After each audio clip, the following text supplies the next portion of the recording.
When it comes to the war on terror, it's really far more difficult than we've seemed to believe at this point in time. If you could just elaborate on that a little bit and tell us what we can really expect in the next few years in the war on terror and what we would really have to do to win it eventually.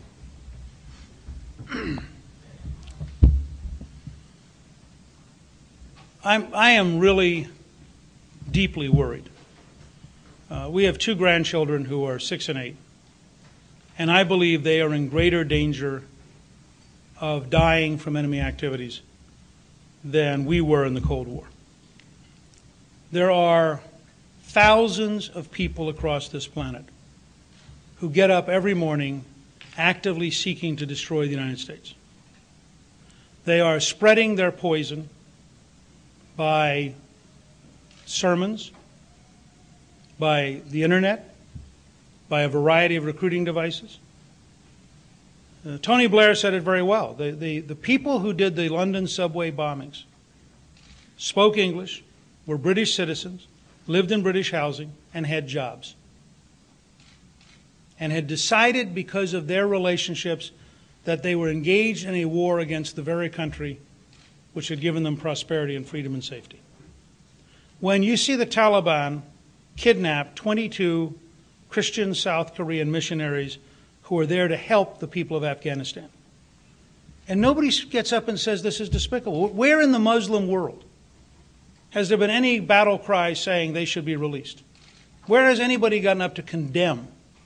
When you see a 12-year-old boy in Pakistan saw off a man's head on videotape, where is the condemnation?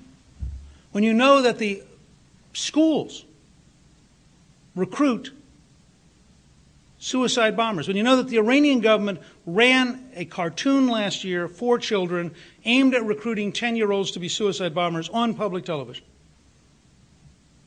At what point do you have to say enough? When you're lectured by the Saudis about being respectful when they do not allow any Jew or any Christian to practice their religion in Saudi Arabia, and we tolerate it? When do you draw a line? Nobody in this society has yet given a speech to outline the scale of this problem in terms of senior leadership. And yet it's obvious. We haven't won in Afghanistan, and we are not currently winning. If you're not winning a guerrilla war, you're gradually losing it. We have not won in Iraq. The Israelis, despite 30 years of work, have not won in either Gaza or the West Bank. And we're sleepwalking. And we've now focused on Baghdad as though somehow we can retreat from history and find an elegant way to get out of this, and it won't have terrifying consequences. I believe we are on the edge of a precipice. The Iranians are desperately trying to build nuclear weapons, and they will use them. This is a statement. Look, read out what Ahmadinejad says. He writes poems about the joy of being a martyr nation. He gets to wipe out Tel Aviv.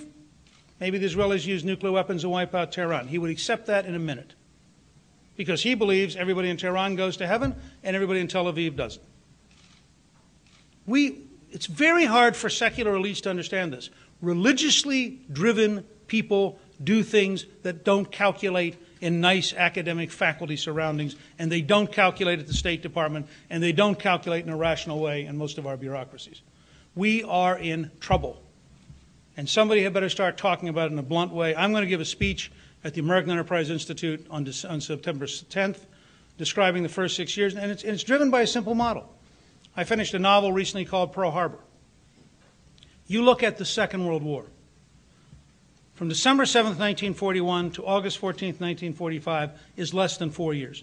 In less than 4 years, we defeated Nazi Germany, Fascist Italy, and Imperial Japan. Today, it takes 23 years to add a 5th runway to the Atlanta airport. We are simply not prepared today to be a serious country, and my fear is, and I gave this speech, by the way, I wrote about terrorism and nuclear weapons in a book called Window of Opportunity in 1984. I gave speeches in the 90s on this. I helped create with President Clinton the Hart-Rudman Commission. We warned in March of 2001 about terrorist attacks on American cities. I've been at this a long time. I am genuinely afraid that this political system will not react until we lose a city. And nobody in this country's thought about the threat to our civil liberties the morning after we decide it's that dangerous, and how rapidly we will impose ruthlessness on ourselves in that kind of a world.